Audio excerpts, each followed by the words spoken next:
for Tottenham Hotspur 2. That is the full-time score and how it ended tonight at the Amex Stadium. And look, those last 17 minutes were absolutely crazy and absolutely fantastic from Tottenham Hotspur.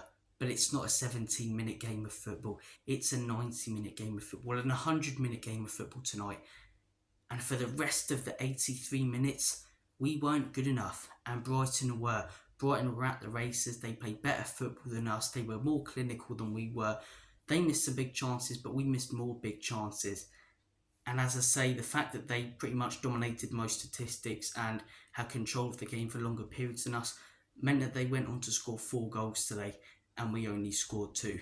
As I say, those last 17 minutes from Spurs were absolutely fantastic, and we should have scored about 5 or 6.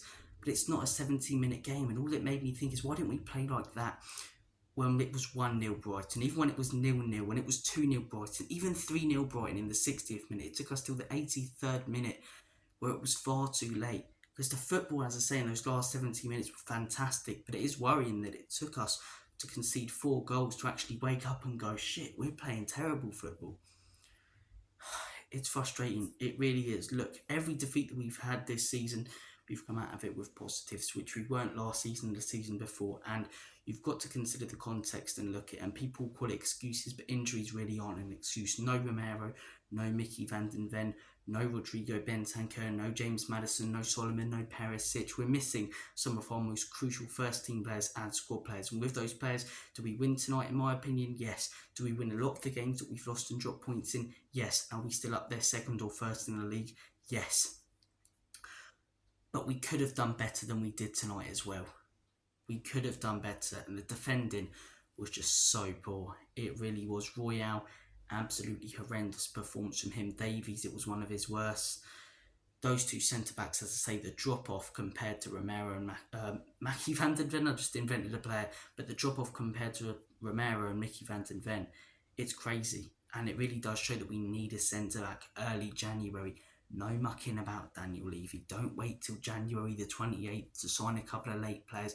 There are some big games coming up in the month of January, one of them being Manchester United away. And I want to head into that game with a new centre-back, with a Tabido, hopefully partnering Mickey van den Ven back then. Because in January, we've got players going off to AFCON. Add that to all the injuries we've got as well. And Mickey van den Ven, it's going to take time for him to, settle back into first team football. We need a centre-back, we need a midfielder, and potentially even a striker. But I'll tell you one of the more positive performances tonight, Alejo Veliz. I think bringing him, Brian Hill and Giovanni Lo Celso on sort of changed the game for those last 17 minutes because they were hungry players, as I say. Do they have the ability as the players who were on the pitch beforehand, and would they be able to do it consistently? No, but they were clever subs at the end from Ange Postecoglou. But it also makes me think, as much as I give Ange constant and credit, and yes, we're in phase 1 of a rebuild and he's doing a phenomenal job at this football club. Anything above 8th playing the football we are is progress. Should have he made those changes a little bit earlier? I understand he's a top quality coach, but he's only been in the Premier League for a few months and obviously he's still got things to learn. And for me, maybe he should have made those, substitutions earlier in the game. Look, I don't know. I have nowhere near as much football knowledge as Ange Postecoglou does, and I probably never will. But you see that performance and the way the game changed when we brought on those hungry players.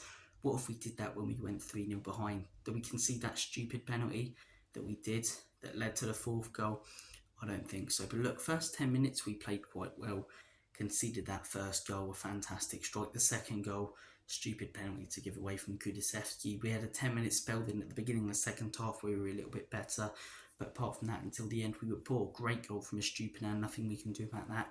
But as much as I'll give Giovanni Lo Celso credit, a really poor penalty given away by him. I'd rather him come and be hungry and give that away and create opportunities for us than what the players in that midfield were doing for us, the likes of Sarr, who was really, really poor tonight. But stupid penalty makes it 4-0, and then, as I say, those last 70 minutes were fantastic. And it's crazy though, because even though we were poor in that first half, and just watching them on my telly now, some of those Richarlison chances, the one where he hits the post, the one in those first 10 minutes where he just misses, the Udogie chance where he's right in front of goal, the Son chance in added time, the Højbjerg chance to hit the post in added time. We had some big chances in added time, but it was too little too late for Spurs for me.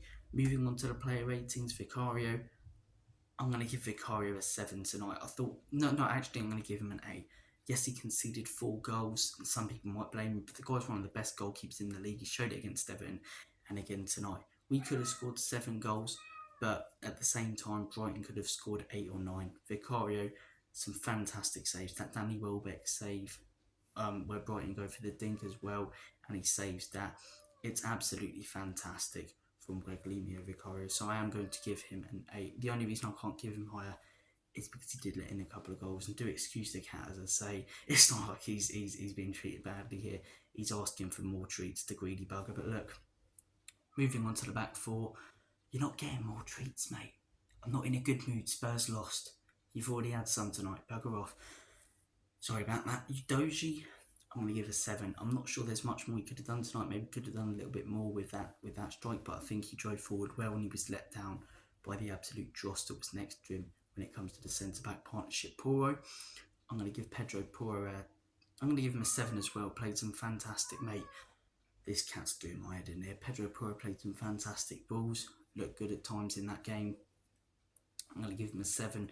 Yes, we conceded 4 and the defending was poor, but most of the defending was from the 2 centre-backs. Ben Davies, 6. Not a horrendous performance, but not good enough. Emerson Royale, I'm going to give a 3. I thought it was really poor. His control of the ball, poor. His positioning, poor. His tackling, poor. It was just so piss poor from Emerson. We can't be doing with him and Davies' centre-back partnership for much longer. We need some new players in January. Moving on to the midfield 3. Papi Matasar, I'm going to give a 4. I thought he was really poor tonight. Every pass, especially in that first half, came across as it was misplaced. Kulusevski, look, I'll back him constantly as being a top quality player. I really do believe that. But today, look, he's won the last couple of, or he won the game against Forest for us, and he played really well against Everton. But today I'm going to give him a 5. Really poor going forward, and even in added time when we're starting to build that real momentum. Stupid ball over the top, you know, where he cuts inside sometimes and he can't choose between a cross or a shot. So it's just it looks like a horrific effort. I'm going to give him a 5 today. Højbjerg, I'm going to give a 6. I don't think Højbjerg was the worst midfielder on the pitch, but still could have done a lot better. Son, I'm going to give Son a 6. I don't think he was brilliant at all today, to be 100% honest. Had a couple chances, could have done better. His control of the ball could have done better. Richarlison, I'm going to give a 7. I thought he got himself in really good positions, and the 2 strikes, as I say, they're not sitters. He makes them look better chances and bigger chances than they actually were. The one that hit the post and the one that narrowly missed. I thought he played well today. Could have got another goal, and he's constantly playing well. Just narrowly offside with that goal that he did score, as I say. Times it's running a little bit better. Different story. It's 2-1 at that time, but there you go. Richarlison, I'm going to give a 7. Right wing, who did we play on the right wing? Was it Johnson? I think it was Johnson. I mean, it tells you if he did play how forgettable that performance was. Yeah, it was just really poor. I still look back at that 50 million we spent on him and go, that would have been so much better spent on a top quality centre back. It really would have. But yeah, Johnson, I'm going to give a 4. Substitutions for Leeds 9. Came on as a striker, got a goal, showed determination, got us back into the game. That's all we could have asked from him. Based on his cameo and appearance, he gets a 9 for me. He gets a 9. Giovanni Lo Celso 7. Added a lot going forward, but a stupid penalty to give away. And I might be forgetting a substitution. I'm tired. I think those are the 2 subs that we made. I can't remember anymore. So if I am forgetting them, please forgive me.